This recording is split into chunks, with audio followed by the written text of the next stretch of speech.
Assalamualaikum warahmatullahi wabarakatuh.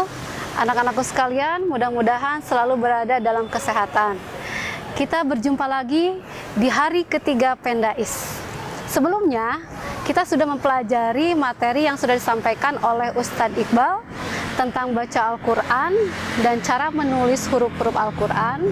Kemudian materi yang disampaikan oleh Ustadz Nurzen tentang tahsin dan tajwidnya. Untuk hari ini, materi akan disampaikan oleh Ustadz Nano. Pasti kita sudah mengenal semuanya siapa Ustadz Nano. Ustadz Nano akan memberikan materi tentang metode menghafal Al-Quran. Terutama yang akan dibahas adalah surah Al-Baqarah ayat 153 sampai 157. Selamat menyaksikan, dan mudah-mudahan Allah memberikan kemudahan untuk kita mempelajari Al-Quran ini. Bismillahirrahmanirrahim. Hamdan wa syukron lillah. Ashhadu an la ilaha illallah wa ashhadu anna Muhammadan abduhu wa rasuluhu alladzi la nabiyya ba'dah, amma ba'du. Bagaimana kabarnya anak-anakku? Mudah-mudahan dalam lindungannya Allah Subhanahu wa taala. Alhamdulillah, pada kesempatan kali ini kita masih bisa bertemu kembali walaupun dalam keadaan yang agak sedikit ada perbedaan. Baik anak-anakku yang Bapak cintai, Bapak akan menyampaikan beberapa cara atau tips menghafal Al-Quran. Tetapi sebelum kepada cara atau tips menghafal Al-Quran, Bapak terlebih dahulu akan menyampaikan bagaimana keutamaan, bagaimana kemanfaatan menghafal Quran itu sendiri.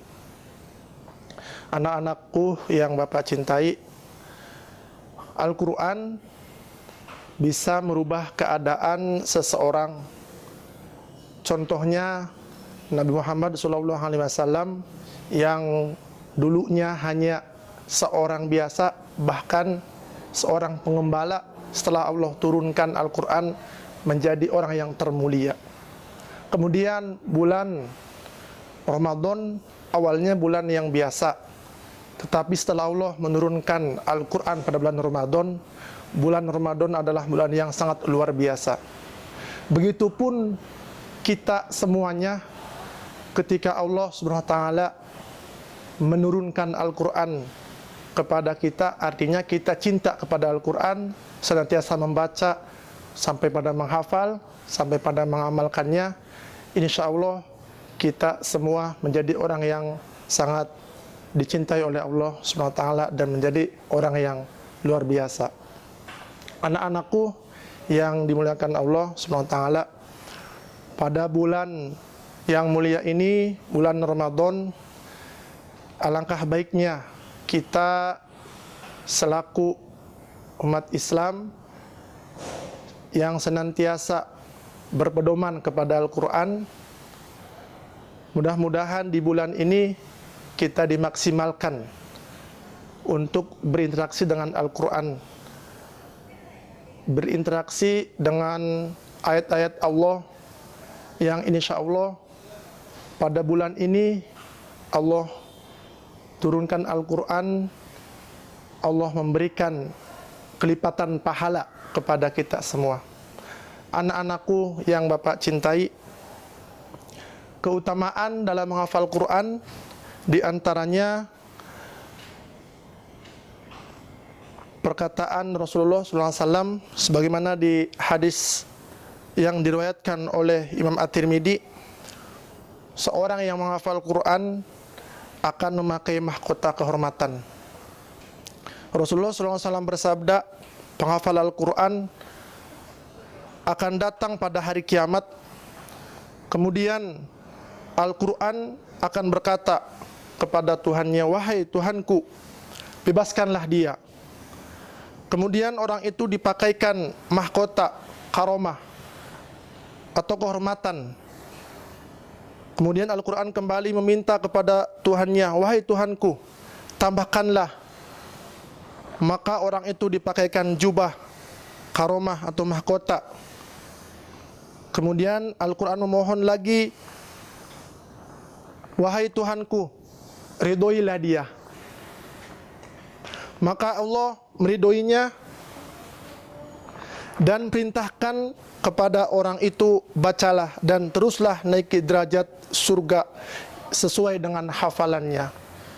Ini diantara keutamaan atau manfaat seseorang yang menghafal Al-Quran.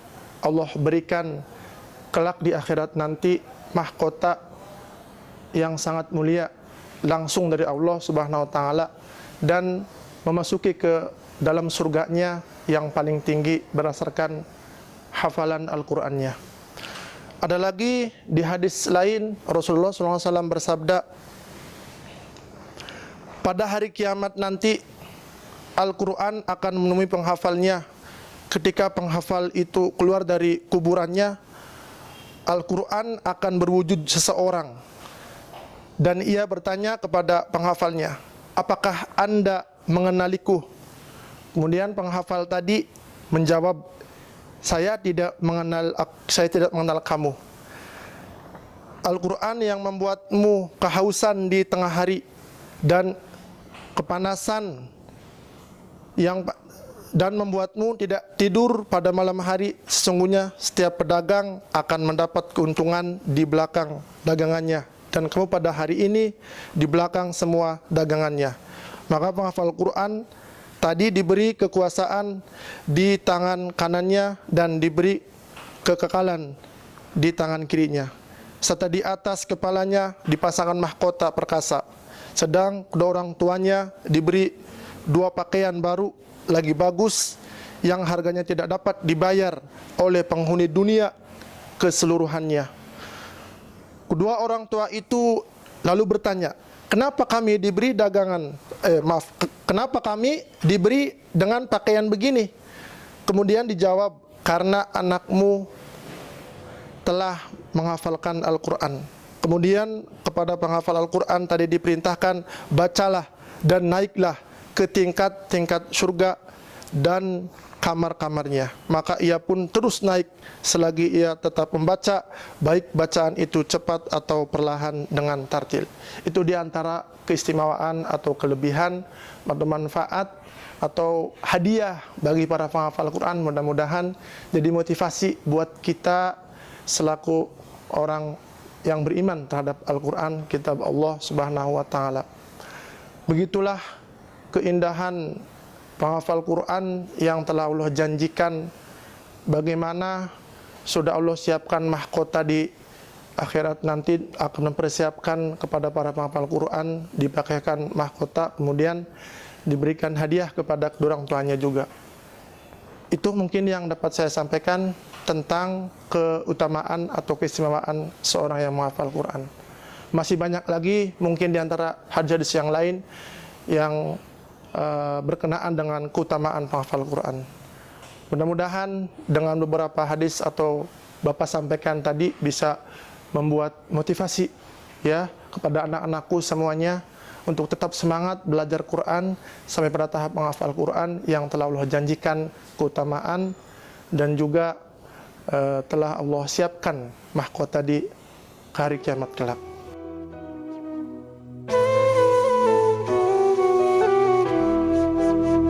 Baik, anak-anakku yang Bapak cintai, pada kesempatan kali ini Bapak akan melanjutkan menjelaskan tentang bagaimana cara menghafal Al-Quran yang efektif.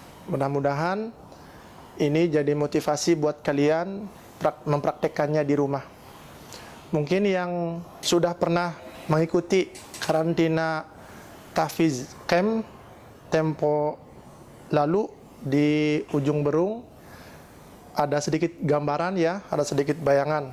Tetapi yang belum pernah mengikuti, insya Allah nanti akan Bapak sampaikan kembali kepada kalian. Baik anak-anakku yang Bapak cintai, menghafal Al-Quran, ya, poin pertama, kalian harus ditargetkan terlebih dahulu berapa ayat satu hari, ya, maksimalnya 5 ayat. Ya, di pertemuan yang lalu Pak Zen sudah membahas atau membacakan di surat Al-Baqarah ayat 153 sampai 157. Bapak akan merinci, ya, Bapak akan menyampaikan cara atau teknisnya seperti apa menghafal Quran di surat Al-Baqarah yang Pak Zen bacakan. Pertama, kalian baca dulu di ayat 153 minimal 5 kali. Terus diulang-ulang sebagaimana berikut. Ya ayyuhalladzina amanu ista'inu bis-sabri was-salah. Innallaha ma'as-sabirin. Kemudian ayat 154 dibaca kembali seperti ayat 153 minimal 5 kali. ولا تقولوا لمن يقتل في سبيل الله أموات بل أحياء ولكن لا تشعرون. Poin ketiga, sebelum kalian melanjutkan ayat 154, kalian terlebih dahulu digabungkan ayat 153 sama 154. Ya ayyuhalladzina amanu ista'inu bis-sabri was-salah. Innallaha ma'as-sabirin. ولا تقولوا لمن يقتل في سبيل الله أموات بل أحياء ولكن لا تشعرون. Dan diulang kembali selama 5 kali, sebanyak 5 kali. Kemudian setelah 2 ayat sudah dihafal, sudah bisa dites, lanjut ke ayat 155 dengan pengulangan yang sama minimal 5 kali. وَلَنَبْلُوَنَّكُمْ بِشَيْءٍ مِّنَ الْخَوْفِ وَالْجُوعِ وَنَقْصٍ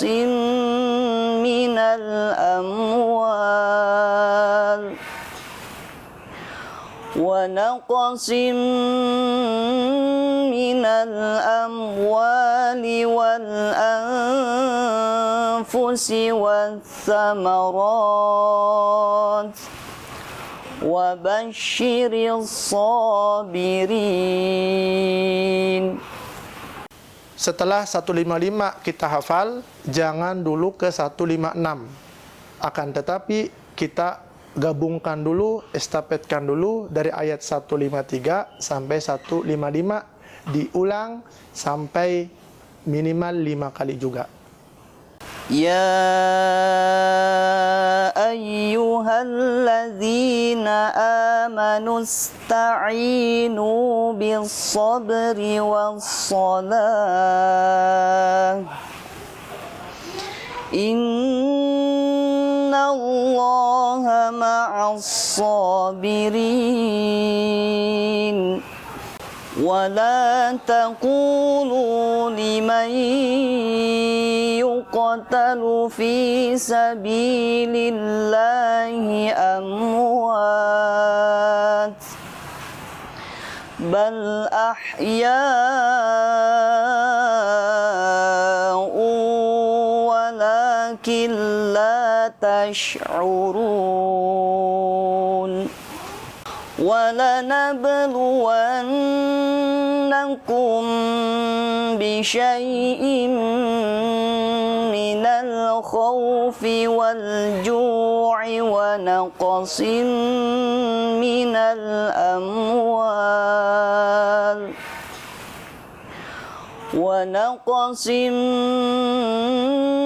الأموال والأنفس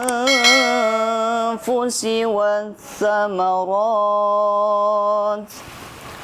وبشر الصابرين.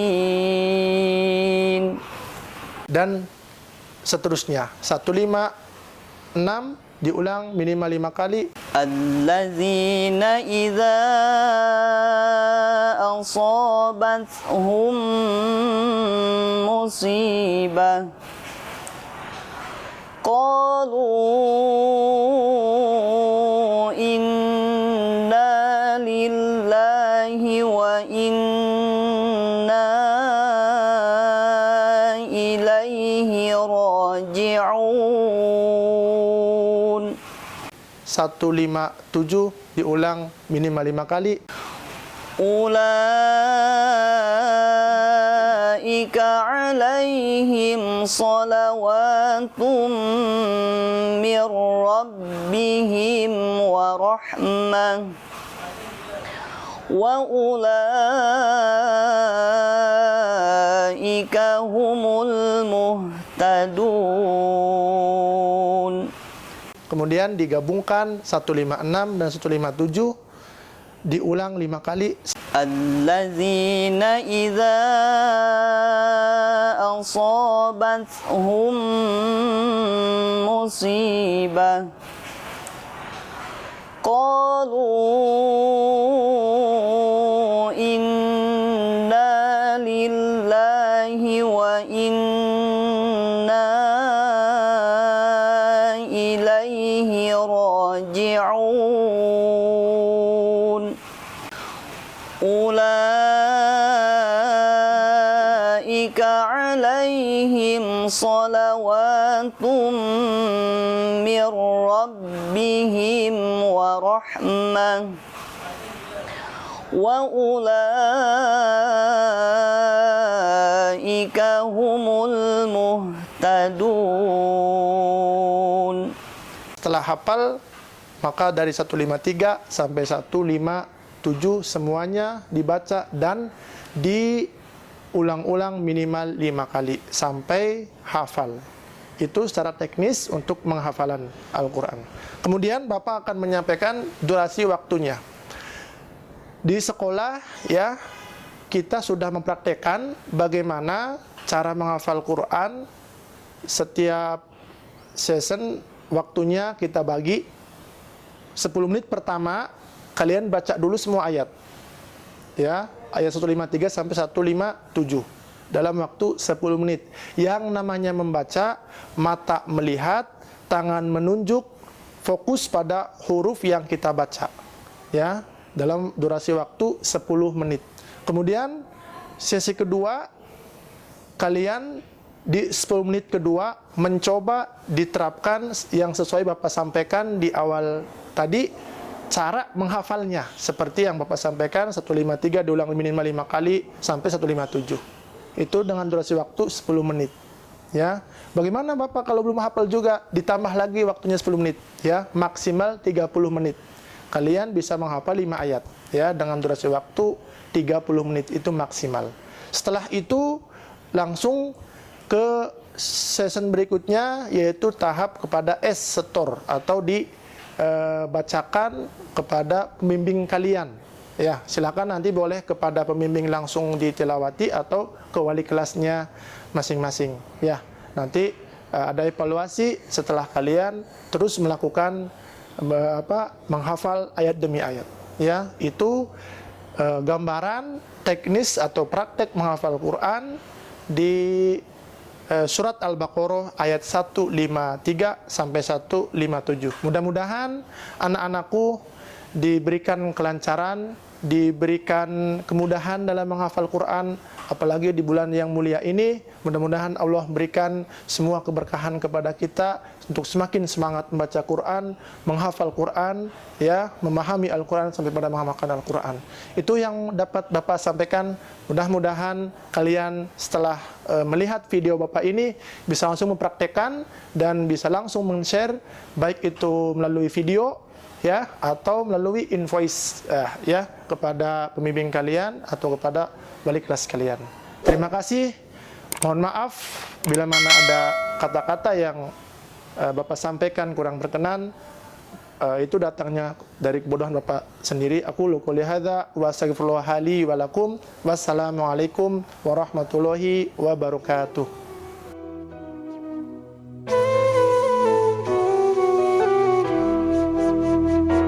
Alhamdulillah, kita sudah melewati materi yang disampaikan oleh Ustadz Dano. Bagaimana anak-anakku?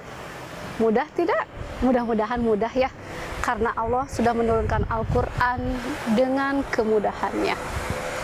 Mudah-mudahan nanti di kemudian hari kita bertemu kembali, bisa bertemu di sekolah, kita sudah bisa menghafalkan surah Al-Baqarah ayat 153 sampai 157.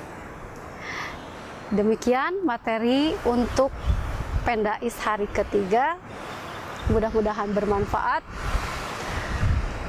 Jangan lupa tetap di rumah, jaga kesehatan, selalu berdoa, dan satu lagi, tetap bahagia. Wassalamualaikum warahmatullahi wabarakatuh.